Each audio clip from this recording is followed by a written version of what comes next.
Voici un deuxième modèle qui va vous permettre de voir plus clair dans ce qui se passe dans votre tête ou dans la tête des autres. J'aime bien illustrer ce modèle en commençant par un petit exemple. J'ai un ami à moi qui s'appelle Daniel et qui vend des piscines. Actuellement, eh bien, il fait froid sur ce printemps 2012, d'accord? Et en plus, c'est la crise économique. La maison mère lui annonce d'ailleurs que l'activité a diminué de 40%. Qu'est-ce qu'a fait Daniel? Plutôt que de se concentrer là-dessus, eh bien, il s'est concentré avec ses fils sur comment améliorer la qualité des piscines, comment améliorer le service. Ils se sont remis en question pour savoir comment mieux vendre, mieux écouter les besoins du client, poser d'autres questions, approfondir les choses, mieux s'organiser. Le résultat, c'est que pendant le salon qu'ils ont fait le mois dernier, eh bien, ils ont réussi à vendre la même quantité de spas et de piscines que l'année dernière. La maison mère les a tout de suite appelés pour savoir comment ils ont fait. Eh bien, je vais vous dire comment ils ont fait, c'est très simple. Ils se sont concentrés sur les choses sur lesquelles ils avaient une prise, une action. Ils ont pensé différemment, ils se sont mis dans un état de confiance et ils ont trouvé des solutions et posé des actions qui leur ont permis d'obtenir des résultats meilleurs et différents que tous les autres qui ont dit « Ah, ben si je ne vends pas, ben, c'est à cause de la crise. Si je ne vends pas, c'est à cause du mauvais temps. » D'accord ?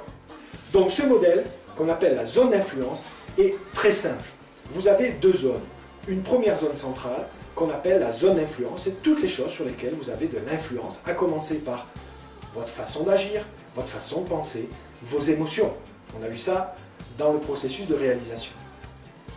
Toute la préparation mentale est de vous donner des outils pour agir sur votre façon de penser et votre façon de ressentir les choses, vos émotions. Parce que si vous pensez que vous avez des émotions différentes, vous obtiendrez des résultats différents.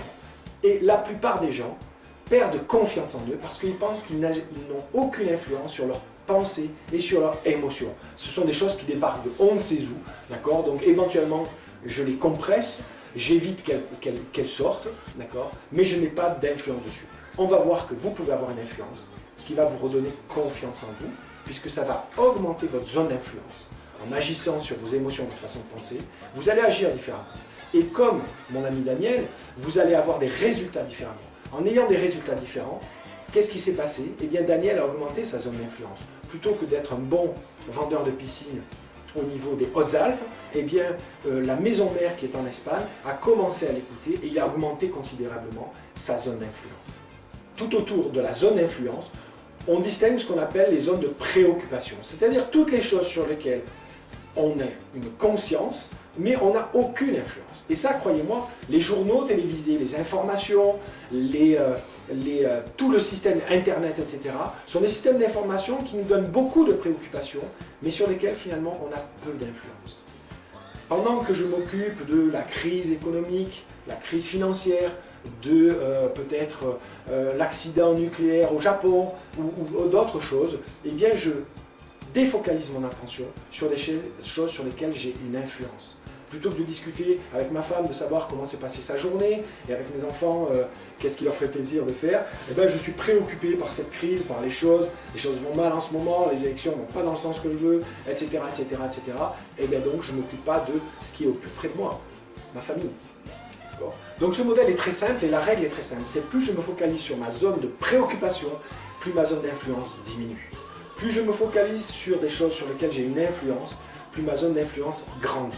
Et donc, vous pouvez mettre en parallèle votre zone d'influence avec votre confiance en vous. Plus ma confiance grandira, d'accord? Et plus ma confiance grandira, plus je poserai des actions et plus j'obtiendrai des résultats qui sont meilleurs, probants et qui vont augmenter mon influence. La règle d'or que vous pouvez retenir de ce modèle, c'est que si vous avancez d'abord en agissant sur ce qui dépend de vous, vous allez éviter les désillusions et les automanipulations qui vous fatiguent, qui vous usent. Deuxièmement, pensez à progresser petit pas par petit pas. Prenez les choses par petits bouts pour agrandir petit à petit votre zone d'influence. Vous ne savez pas par quoi attaquer et vous avez peut-être peur parce que le projet est trop grand. Découpez-le en petits morceaux, revenez dans quelque chose qui est sous votre influence et progressivement, vous allez reprendre le contrôle, reprendre de la confiance. Et en reprenant la confiance, vous réaliserez beaucoup plus de choses qui vous paraissaient incroyables et impossibles à réaliser.